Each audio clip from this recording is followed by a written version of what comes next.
Educational Insights, a Superintendent's Podcast. Hosted by Brooke Olsen-Farrell. Episode number 8, Discussion with CES Principal. Hi, Slate Valley. Brooke Olsen-Farrell, Superintendent of Slate Valley Schools, here today with Kim Prehoda, the principal of Castleton Elementary School. Kim, we're excited to have you today. Can you tell us a little bit about yourself and your role here at the elementary school? Sure. This is my 15th year in Slate Valley. I spent 9 years as principal in Benson and then came here. This is my 6th year here. I was also at Castleton Village when we had that, so I at one time was in 3 schools out of the 6 that we have, so that's kind of interesting. But I've had the perspective of small school and now a larger school. Great.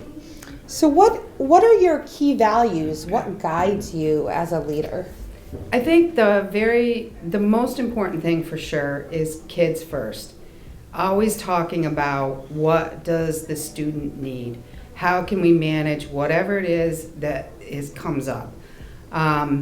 Oftentimes we can hear from folks needing this or wanting that or asking about this, and I always have to, in my brain, say, what does that have to do with kids? How is that going to affect this student or the student?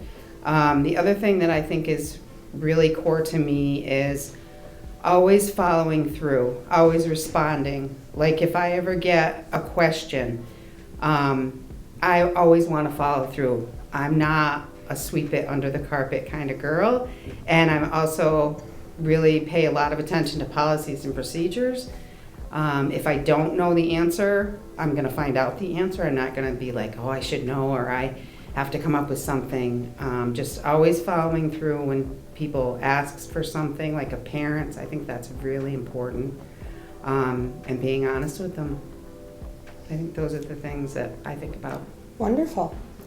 So what are some of the current initiatives or things that are happening here at the school? Well, curriculum-wise, we took on Bridges, which is our math program, along with Number Corner. We did some of it last year as a school. Some teachers embraced it a little bit more and did a little bit more, but this year we're all doing that. We also are moving into peer observations with our staff. It's very small, but we're getting it off the ground. We can learn a lot from each other. So our leadership team is working on that as well. We started it last week, so we'll get some feedback soon. So I'm looking forward to that. It helps us see new perspectives, whether you're a brand new teacher or a veteran teacher. So those are a couple of things I think about. Wonderful. So what are some innovative student projects that are going on? So this year we changed a little bit how we recognize students. So we're a PBIS school, as all of our schools are, positive behavior interventions and supports. So we try to frame things in the positive. And this year our team met, our leadership team around PBIS, and said, how can we kind of revamp how we recognize kids? So we're doing a few things different. In our cafeteria, we now can see when students get paw print, we call them paw prints. So when you follow the rules and meet expectations, your teachers recognize that, and then you get to a level where you get a paw print because we're the Cougars. And used to be we would have them out in the front, but we've realized kids can't see them out there. Kids don't go by them, so they go by them here in the cafeterias behind me, sorry. And everybody gets to see that, so that's kind of cool. We also changed our assemblies where we recognize students. We now we have a monthly character trait, and we recognize those as well as academics, but we also celebrate a grade level at each assembly. So we started with 6th grade. Now coming up in March will be 1st grade and kindergarten, and then specialists will do something, so that's kind of cool.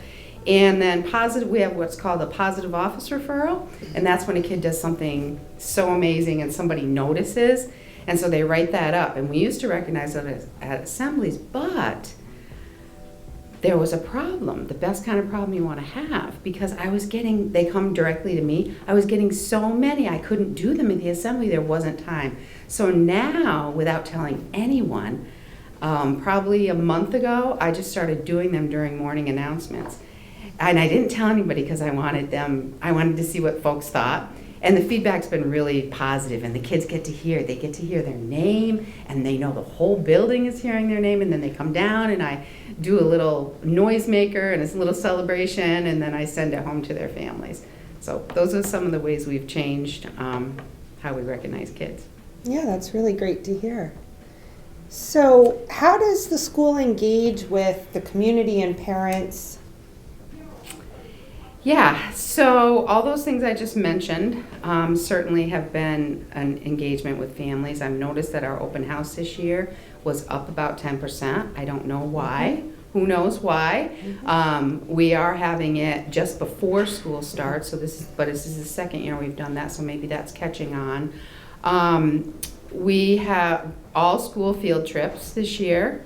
No one knows this, so this will be breaking news, but we're going to do cleanup day for the village or the town. We haven't planned it yet because it's a little early. We start this month planning it, but we're actually going to partner with the town and do a cleanup day. So that's kind of cool. That was an idea we came up with.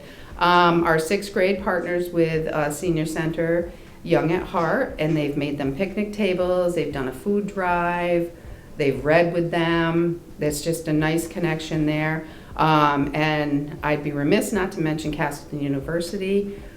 Let's see, 4th grade has partnered with them this year. So has 1st grade. We've, I think every class except maybe 5th and 6th went to their drama presentations. The women's basketball team have come here and read with our 3rd graders.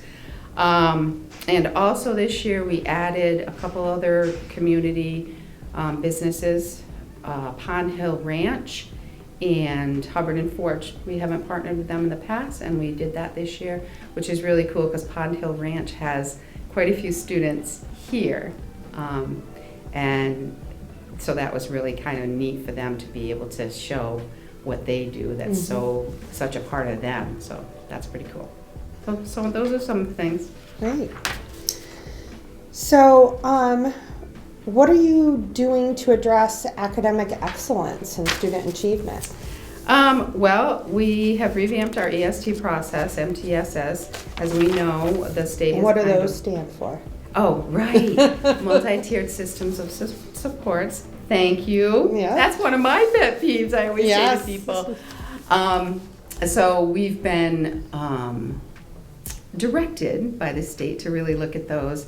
So we do it a little differently here. We have our EST meetings, which is early student, I never can remember what EST stands for, but it's the team that comes together that does interventions and looks at issues that come up for kids who are struggling, whether it's academically or behaviorally and emotionally, those kinds of things.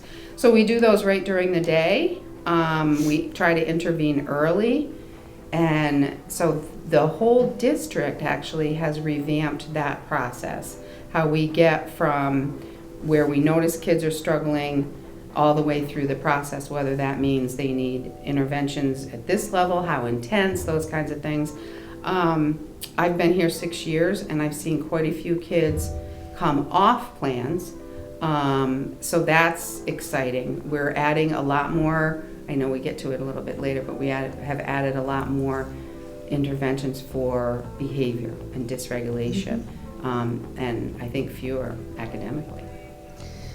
So to piggyback off of that, how's the school promoting the overall well-being of students? Well, I think that we do a lot of things. I just mentioned it, but our social emotional learning, we have added, the goal always is to have people like our guidance counselors and our social emotional interventionists in the classroom working with kids at that all tier 1 is what we call it, level. And because of the level of dysregulation the past few years, it hasn't really been accomplished. So this year, in response to the new direction that this is all going in, both at the state and we're embracing it in Slate Valley, we've said that's got to happen. So we've recommitted ourselves to that. Again, early intervention. This happens right in kindergarten. It even happens in pre-K in pockets. It's a little different because they're part-time. But they are in there every single week. And topics can be, we have curriculum, but we also design topics based on individual classes. So you might have one class that's really struggling with a particular trait, disrespect. So we might design a lesson that goes for that. We've also increased our social emotional learning groups. So if we've got a pocket of 3 or 4 kids that really need something more than what they're getting in the classroom, our clinicians and our guidance counselor and our social emotional interventionist will do small groups with them. We also pay a lot of attention to staff and adult well-being because it's important.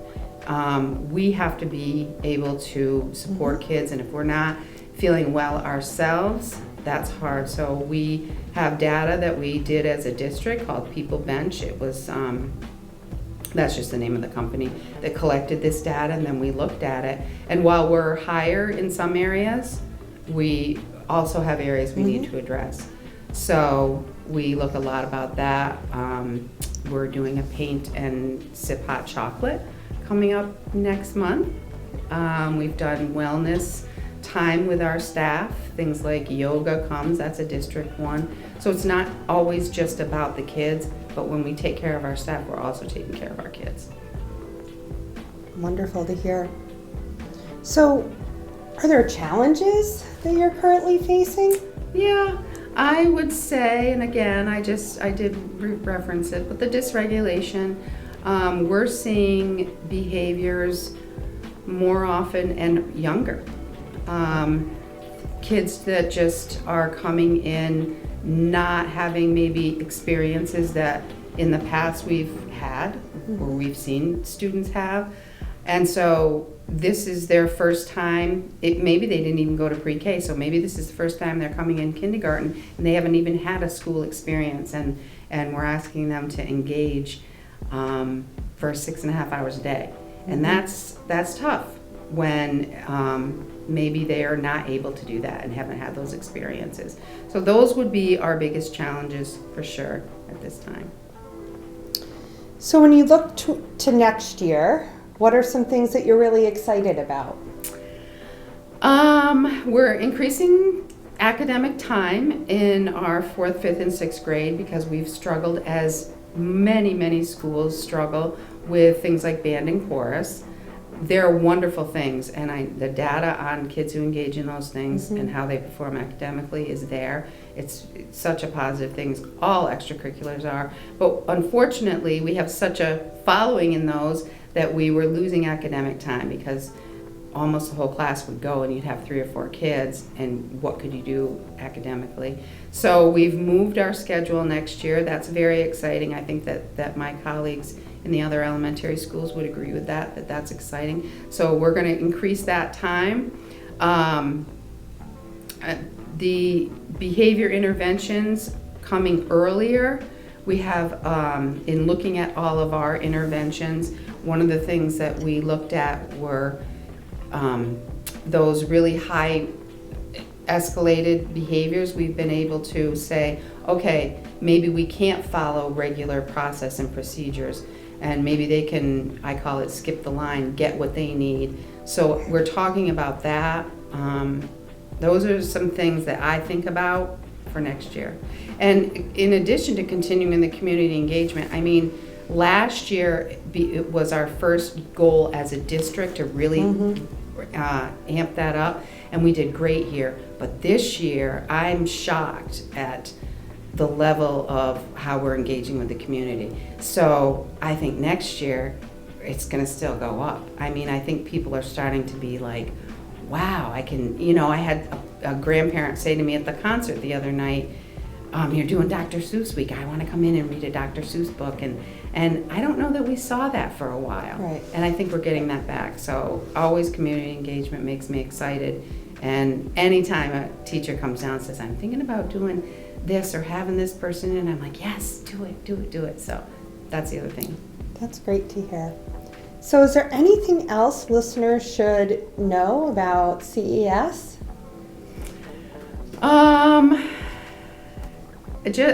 just think of the teamwork and what we do for kids here, like how we're so engaged with our kids and we put them first. And I think the people that work in this building are just phenomenal. I think that I'm lucky to be here.